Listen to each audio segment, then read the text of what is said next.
Olá, meu povo! Hoje, 19 de março, na nossa cultura regional, nós comemoramos o Dia do Milho. É claro que, em escala internacional e nacional, o Dia do Milho é celebrado em outras datas. A nível nacional, no dia 24 de maio, e a nível internacional, no dia 24 de abril. Essas datas elas foram criadas com uma finalidade mais industrial, mais do agronegócio, né? Mas tradicionalmente aqui na nossa região, o Dia do Milho é o dia 19 de março. É um dia que está intimamente ligado ao misticismo popular do catolicismo rural. Dia 19 de março se comemora na zona rural nordestina, sobretudo aqui no semiárido, o dia de São José. E segundo a tradição, dada o ciclo produtivo do milho, nesse dia de São José, se você plantar milho, você colhe no dia de São João, na fogueira de São João.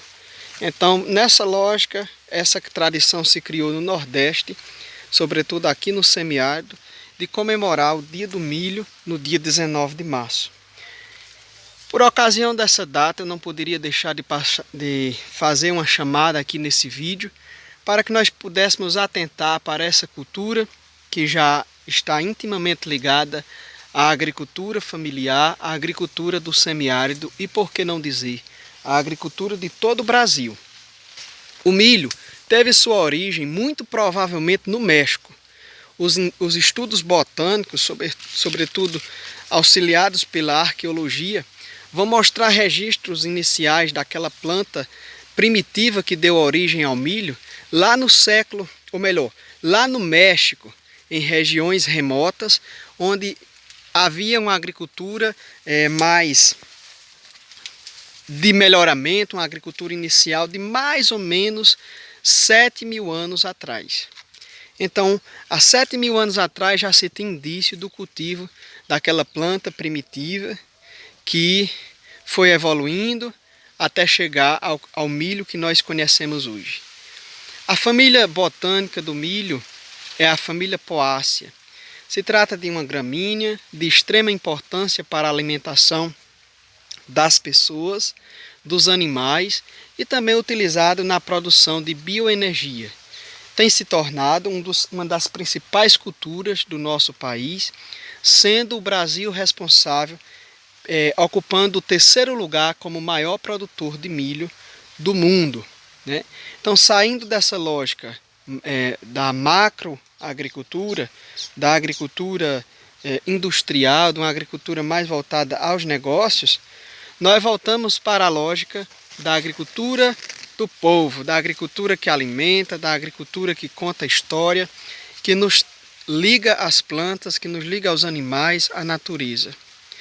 Então, o milho ele esteve ali, como eu acabei de dizer, no México, no início da sua história, mas também o milho ele se espalhou em primeiro lugar, como as provas arqueológicas vão mostrar, ali pela América Central, tendo os seus primeiros cultivares da espécie que nós conhecemos hoje como Zea mais.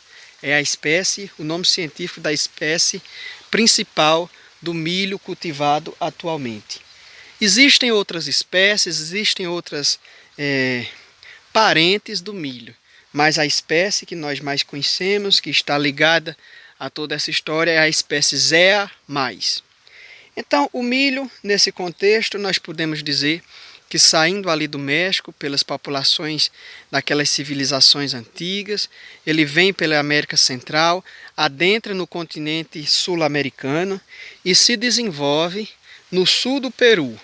Então, é no Peru, na sua parte sul, que o milho chega a esse padrão que nós conhecemos hoje. Essa planta tão importante para a alimentação do homem e de muitos animais, ela é uma planta extremamente ligada ao ser humano, né?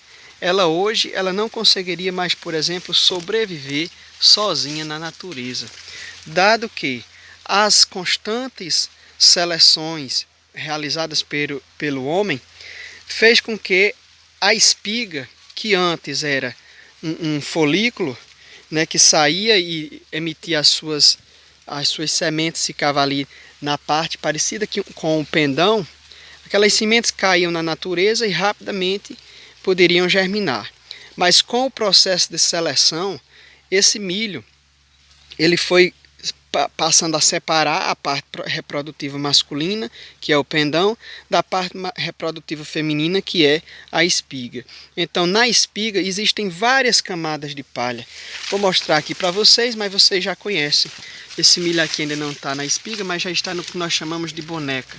Então, existem aqui diversas camadas de palha, que naturalmente pode ser um grande impedimento para que naturalmente essa planta sobreviva na natureza. Então, como existem espécies animais, e existem também espécies de plantas que foram selecionadas, que foram, entre aspas, melhoradas pelo ser humano e que hoje são intrinsecamente ligadas à existência do homem. Deixando de existir a espécie humana, algumas espécies também correm o risco de entrarem em extinção. E uma dessas espécies seria o milho. Se nós formos falar do Brasil, muito embora eu tenha dito que o Dia Nacional do Milho é 24 de maio, mas uma vez que nós estamos fazendo essa colocação regional sobre o Dia do Milho regional, né, nós podemos dizer que quando os colonizadores portugueses aqui chegaram, já encontraram os indígenas consumindo o milho. O milho já fazia parte da alimentação de algumas etnias. Então nós podemos dizer que o milho ele já tem mais tempo de Brasil do que propriamente a chegada dos europeus por aqui. E antes, ainda no século XV, quando Cristóvão Colombo chegou à América, foi a partir das embarcações de Cristóvão Colombo que o milho viajou para a Europa e assim ocupou espaço em outras partes do mundo. Então o milho é uma planta que tem história, o milho é uma planta que merece ser resgatada a sua história, a sua essência, para que a gente possa, conhecendo a história, sabendo de sua importância, manter a sua existência no nosso meio, né? Então, uma das principais ameaças que a gente pode dizer no contexto da preservação do germoplasma, da preservação da genética do milho, é a questão da inserção de genes que não são próprios da cultura do milho, né? Então, isso pode gerar uma degradação. Por quê? O milho, pessoal, tem uma facilidade gigantesca de se cruzar com plantas de lavouras vizinhas. Então, por exemplo, se você tiver uma lavoura de um milho crioulo, de um milho de uma semente antiga que já está na sua família há várias gerações, mas se você planta ela na proximidade de um milho híbrido, essa sua semente vai perder genética, porque ele vai ter influência daquelas plantas, da outra plantação híbrida e consequentemente vai haver um intercruzamento onde há perdas genéticas de ambas as partes, mas principalmente da sua semente crioula, da sua semente familiar que já estava há muito tempo. Nós podemos destacar aqui, existem coleções de milho roxo, vermelho, preto, branco, azul, verde, amarelo de várias tonalidades, mas aqui no nosso contexto os milhos crioulos cultivados aqui em nossa região é o milho amarelo, o milho roxo, o milho vermelho e o milho branco. Essas são as principais variedades que nós temos aqui, variedades crioulas. Dentro dessas variedades crioulas existem outras, digamos que subvariedades que também endossam, que incorporam esse contexto das variedades de milho de nossa região, né? Então o milho, como eu disse anteriormente, toma conta do mundo a partir das embarcações da época das grandes navegações do século XVI, se tornando um dos principais produtos da alimentação da população em todo o mundo, já no continente europeu.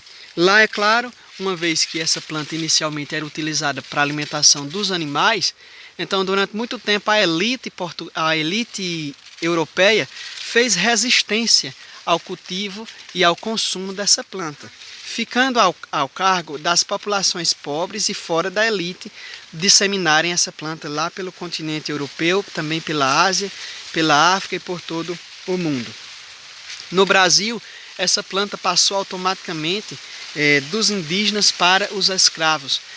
Aquelas populações escravizadas tinham no milho uma das principais fontes de alimentação, dado o seu valor energético. Diversos pratos foram preparados a partir do milho, inclusive alguns pratos de origem africana foram readaptadas aqui com o milho, visto que ingredientes que eles encontravam no continente africano não encontraram aqui, e aí foi no milho que eles encontraram a solução, dentre tantas outras soluções que os povos africanos encontraram para a ausência dos seus produtos, de suas matérias-primas. O milho foi um. Então é uma planta sagrada, é uma planta que tem história, porque ela está intimamente ligada ao povo europeu, ou melhor, ao povo americano, que foi quem desenvolveu historicamente, né, as civilizações antigas do continente americano.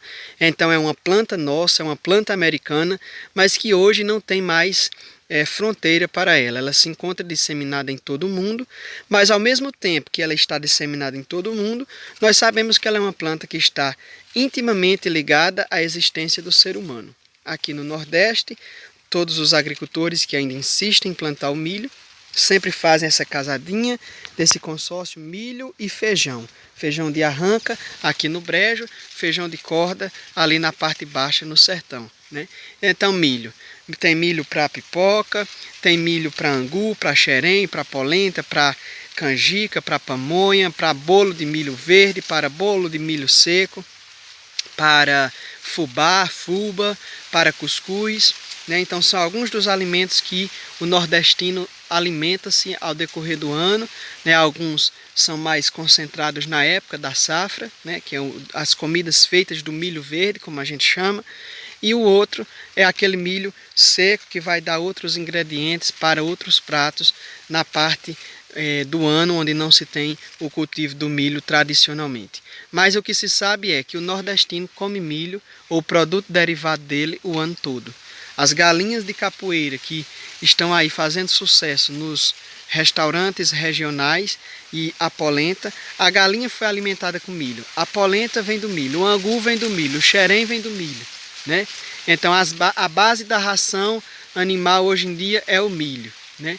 Então é uma planta de extrema importância e nesse nosso contexto regional não poderíamos deixar passar o dia de São José, dia 19 de março, sem fazermos esse resgate histórico, ecológico, ecofisiológico, melhor dizendo, e também botânico, historiográfico, arqueológico, para juntarmos nesse nosso acervo, nesse nosso trabalho de preservação e de incentivo a uma agricultura ambientalmente correta e ecologicamente viável, sustentável. Nós precisamos, e aqui fizemos essa homenagem a essa planta maravilhosa que é o milho.